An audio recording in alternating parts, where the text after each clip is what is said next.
My policy as Prime Minister of Israel is clear. I will never allow Iran to obtain the nuclear capability to carry out its genocidal goal of eliminating Israel.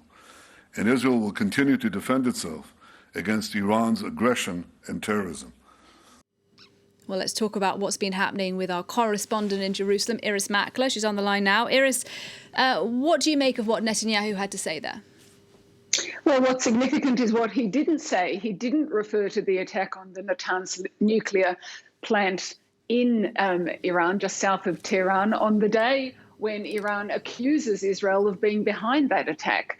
So that's, I think, significant, but he nevertheless comes out fighting, continuing perhaps the foreign policy obsession of his many years now in power, which is Iran, the conflict with Iran, and making sure that Iran does not obtain nuclear weapons. Interestingly, there has been inside Israel a big debate about how details about this operation were leaked to an American newspaper yesterday.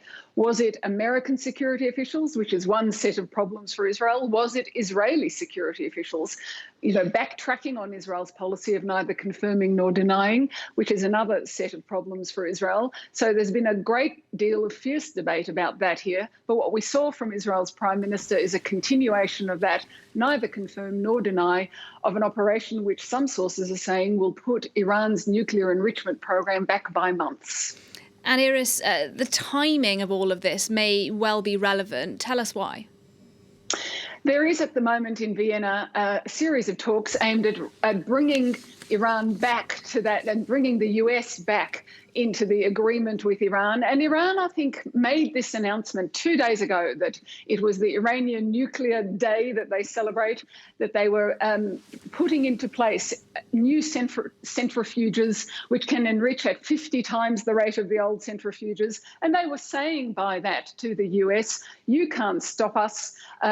This is our negotiation strategy. If you want us to stop, you have to come back to that agreement and things have to change. So what we saw in this military action is a response which says there's another way to stop you. It isn't necessary. And that's also well known to be Netanyahu, the Israeli Prime Minister's preferred position.